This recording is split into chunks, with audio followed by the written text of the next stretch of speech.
به نام خدا. اومدیم با یک طراحی دیگه، یک قطعه کاربردی و آسون دیگه که مطمئناً با طراحی این میتونیم یک تجربه‌ای به تجربیات خودمون اضافه کنیم و اگر با من پیش بیایید مطمئناً به مشکل بر نخواهید خورد.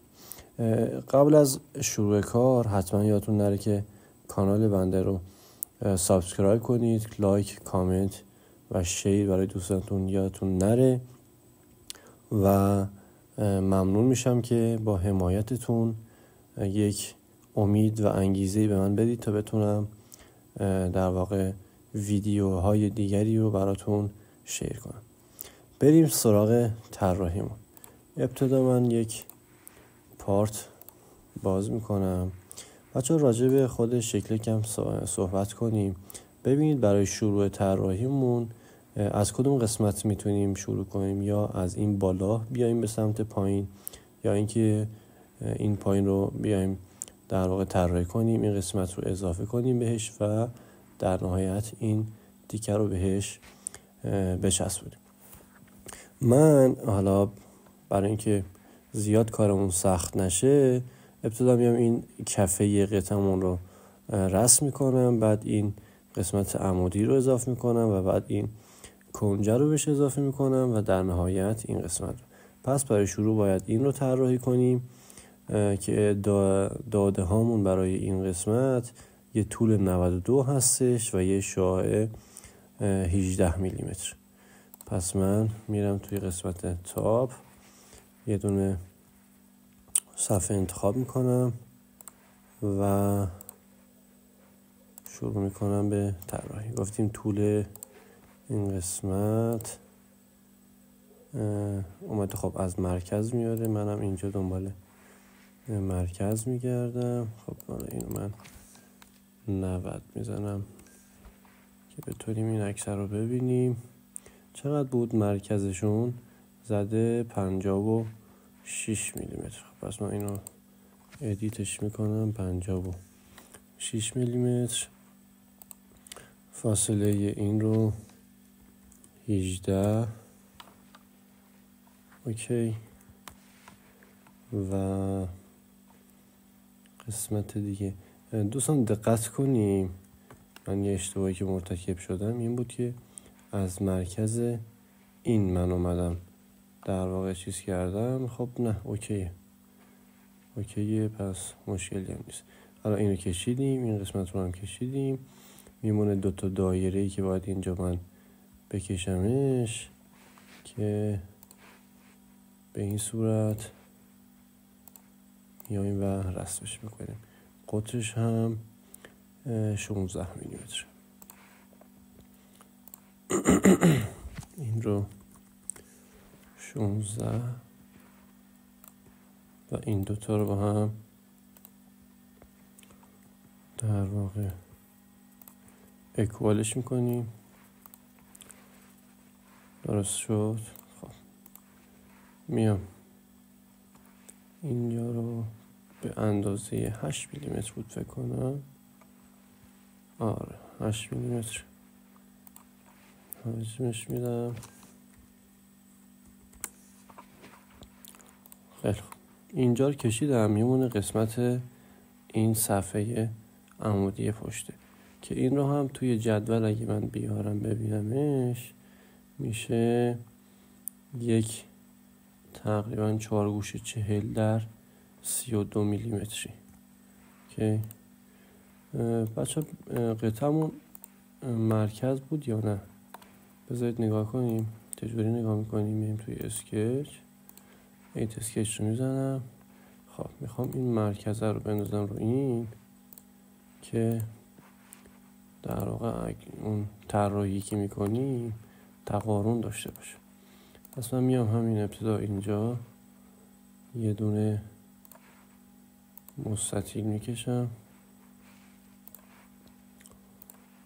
یه دونه مستطیل. مرکز مستطیلمون باید روی این باشه. خب بعد طولش رو گفتیم 40 میلیمتر. عرضش رو هم از اینجا برمیداریم 10 میلیمتره. 10 میلیمتر. اوکی. خب بچه یه قسمتی هم که با فراموش کردیم در واقع ویرایشش کنیم، فاصله اینجا تا اینجا بوده فکر میکنم که اگه ببینیم اینجا شعاع بیرونی این 18 بوده. خب اینجا هم 10 حس میکنم این نه اوکیه، پس نه اوکیه، نیازی نیست. خب همین رو به اندازه گفتیم چقدر 32 میلیمتر میام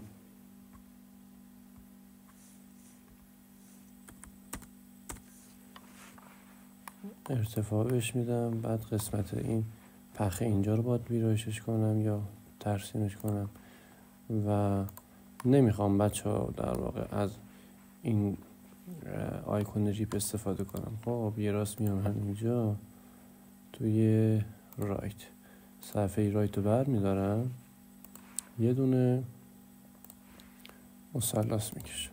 فقط باید دقت کنیم ببینم تا انتهای این قطعه اومده بود یا نه. آره اینجا میبینید که تا انتهای قطعه اومده. فاصلش هم این تا آخر چسبیده، این هم تا آخر چسبیده، پس هیچ فاصله گذاری نمیخواد. و تنها چیزی که میخواد باید ضخامت این رو بدونم که ضخامت اون هم از اینجا به هم داده 12 میلیمتر. میام توی اکسترودد باز اینجا رو میت پلینش میکنم، اینجا رو هم 12 میلیمتر و بهش حجم میدم. اوکی شد تا اینجا. خیلی خوب، حالا میمونه قسمت بالای قطعه. این قسمت رو انتخاب میکنم، میخوام اینجا رو بکشم. دقت کنید از این بالا به سمت پایین بوده، پس من میتونم یه کاری کنم بچه ها. این صفحه بالا رو انتخاب کنم، این رو بکشم و به سمت پایین اکسترودش بدم. میام اینجا این قسمت رو انتخاب میکنم. خب خطمو برمیدارم. یه دایره اینجا داریم که دایره در واقع این قسمت دایره شعاع بیرونیش، قطر بیرونیش 30 میلیمتر و قطر داخلیش 20 میلیمتر. فاصلش رو هم تا اینجا داره، از مرکز این تا در واقع کناره این قطعه زده 30 میلیمتر. پس من یه دایره اینجا میکشم، یه دایره دیگه هم درونش. این 30 میلیمتر بود، این هم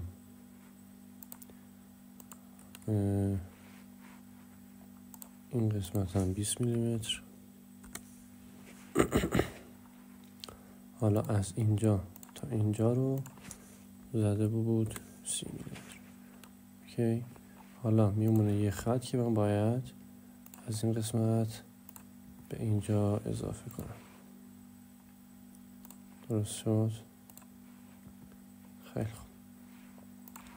حالا این رو هم به این امتداد میدم تا بسته بشه. بعد خیلی خوب، این هم از این. الان میریم توی اکسترودد باز، این قسمت رو به سمت پایین. خب ضخامتش چقدر بود بچه ها؟ ضخامت اینجا به همون داده از اینجا تا اینجا. خب ببینیم اینجا رو 8، اینجا 32 داده، اینجا 20. خب دیگه صحبت نکرده. خب اینجا 20 بوده وقتی اینجا 10، پس اینجا هم 10.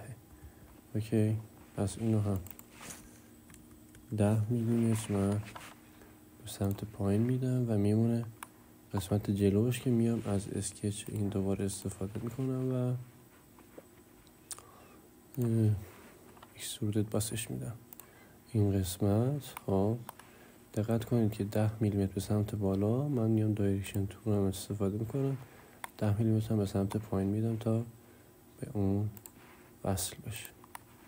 این هم از طراحیمون خیلی آسون و خلاصه و مفید، کاری نداشت. میمونه حالا یه رنگی هم رنگ خودش رو بیندازیم روش.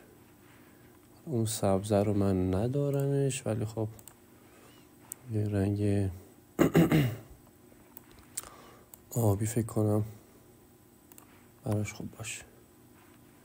این رو هم بهش اضافه میکنیم.